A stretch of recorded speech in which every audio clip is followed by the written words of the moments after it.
Police officers break the law a lot, from illegally searching people to forcing their way into homes without warrants. I'm breaking down crimes police officers almost got away with, starting with an off-duty cop that lost his mind in a road rage incident.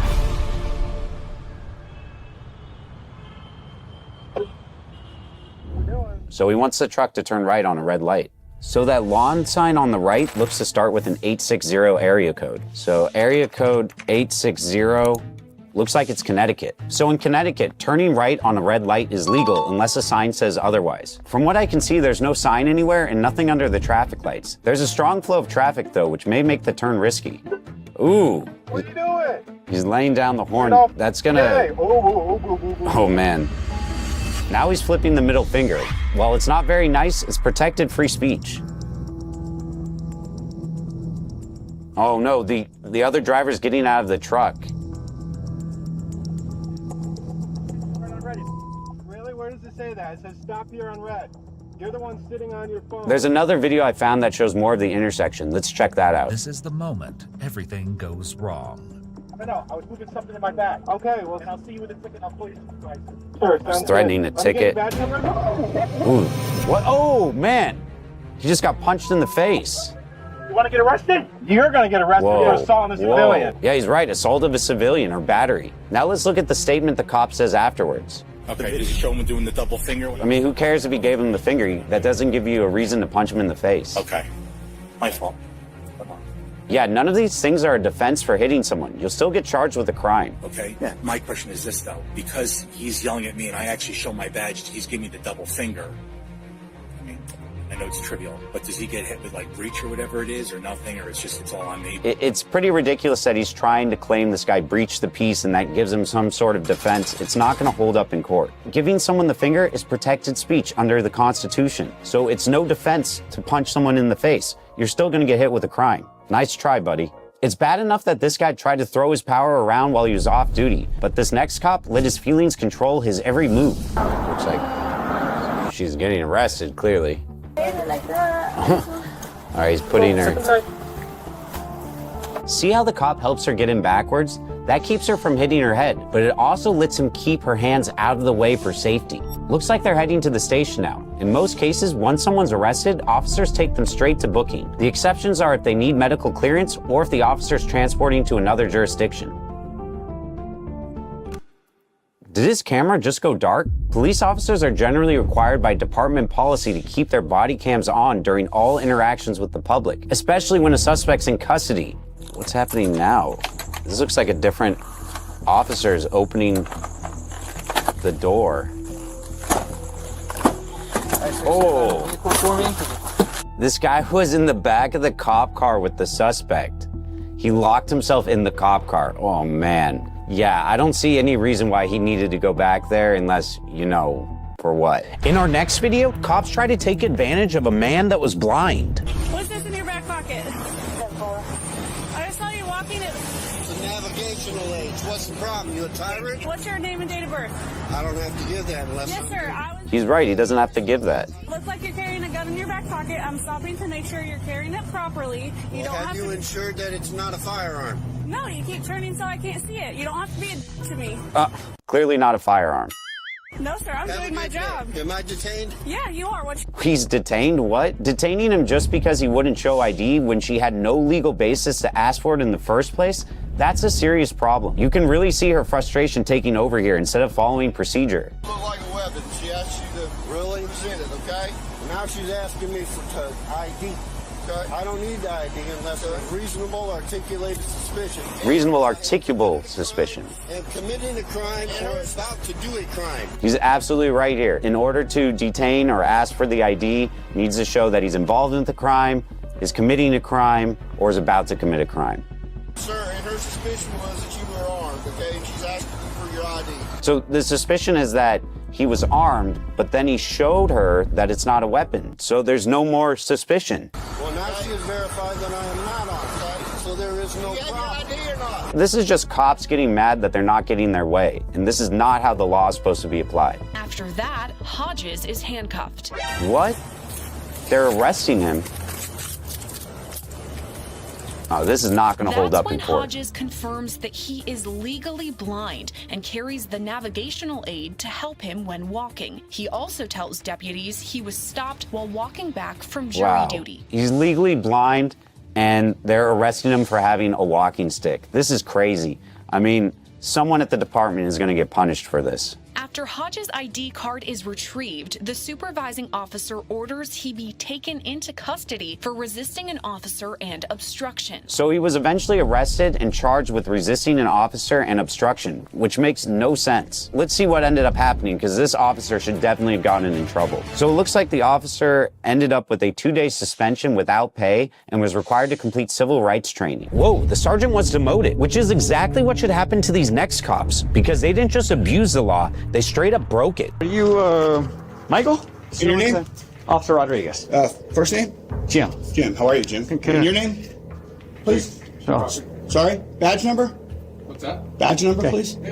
Let's go ahead and talk about the incident. So they don't want to give his badge number. Don't know what you're talking about. Okay. So you're not legally required to speak to officers at your door unless they have a warrant or there's an emergency situation. He's completely within his rights not to answer any questions. Step down here for me. Okay. Yeah. No.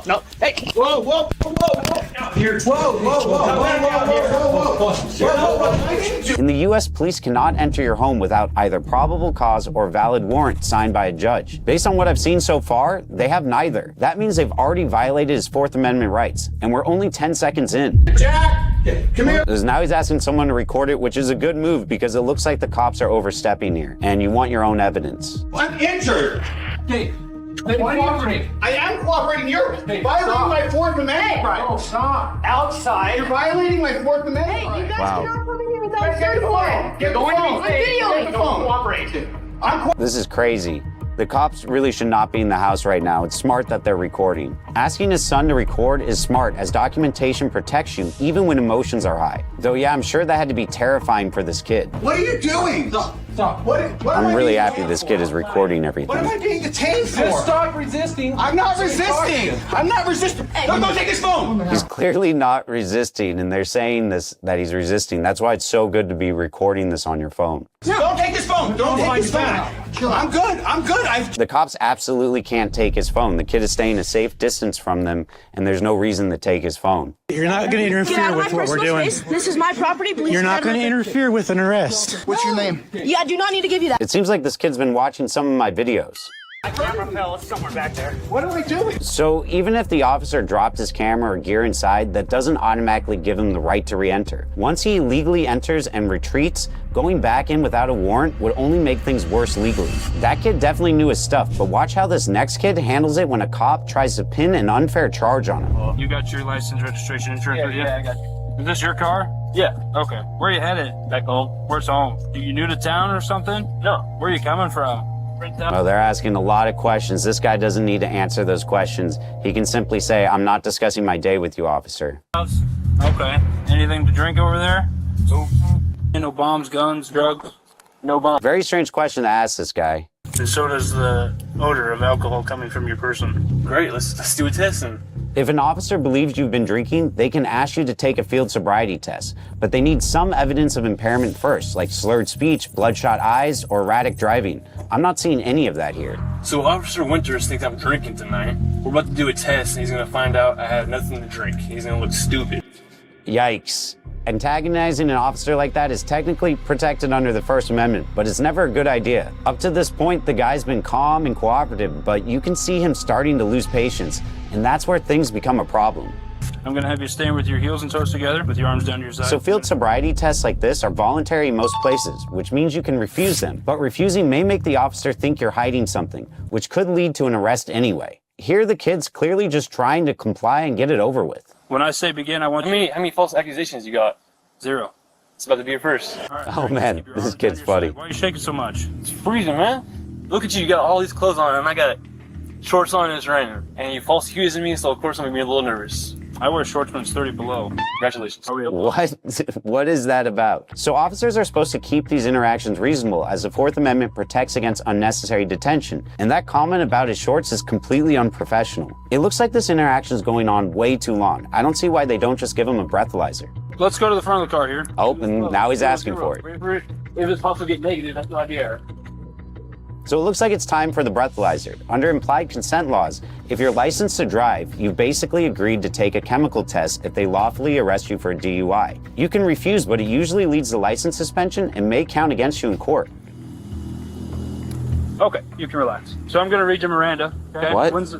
Right now you have the right to remain silent. Anything you say can and will be used against you in a court of law. When's the last time we smoked weed? What? So he's arresting him, but the breathalyzer didn't show that he was drunk. I blew zeros, so now you're trying to think I smoke weed. That's what's going on. You can't do that, man. You really can't do that. Absolutely I can. He's 100% right. The officer can't legally accuse him of drug use without any sort of evidence. They need probable cause, like bloodshot eyes, seeing drugs, or smelling marijuana to even make that claim. How does it feel?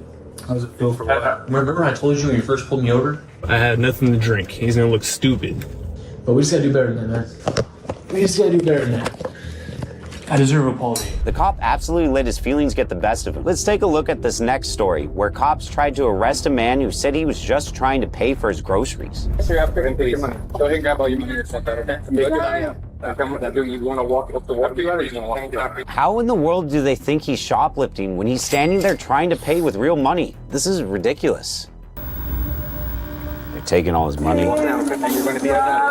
Oh, see, they're grabbing him here. When dealing with someone who has a disability, officers are required to take extra care, communicate clearly, and avoid any unnecessary physical contact. I'm fine. Ugh. Whoa. Oh, they're really dragging him out of here. Oof, this is hard to watch. The man's not resisting, and yet they're physically dragging him. At this point, what they're doing could be considered unlawful detention. I'm not seeing that he did anything wrong or criminal. You got an ID on you, man? Not giving you any idea. If you don't identify yourself, you're under arrest. Why are they asking for his ID? I don't see any crime here. He was just trying to pay for those products. Legally, the cops can only demand ID if there's reasonable suspicion that a crime happened. Here, there's clearly none. There's no theft and no threat, which means detaining him right now seems 100% unlawful. So what's your name, man? None of your business. All right, then you're under arrest. So, because he refuses to give his name, they're putting him under arrest. That doesn't make any sense. You're going to be charged with concealing identity, resisting officers, okay? Resisting officers? How? That's a big stretch. Pointing out your rights like this is actually protected behavior, something this next cop desperately should have known too. Yeah, absolutely there's a reason why I'm pulling you over. For one thing, inclement weather, you don't have your lights on. Two things, you're not wearing your seatbelt. It's daylight. I don't need the lights. And it's not weather. It's not raining. Oh, this is inclement? It's not raining. Okay, I'm not arguing with you, I'm telling you. So the cop says inclement weather and that the driver doesn't have his lights on. There's a law in Florida that says if there's reduced visibility, headlights have to be on. But looking at this footage, a reasonable argument could be made that this isn't reduced visibility. Why did you pull me over? No, step out of the vehicle. While cops are allowed to order you to step out of the vehicle, they can only do so if the stop was lawful, which here is kind of questionable. We're gonna go back into the dash cam footage inside the car. There's a cop. Oh, what the heck? That's not okay. Police are trained to use the minimum amount of force necessary to gain compliance. Based on what we're seeing here, that punch is way outside the standard procedure. Even though he was just hit by the cops. Show me your hands. Here.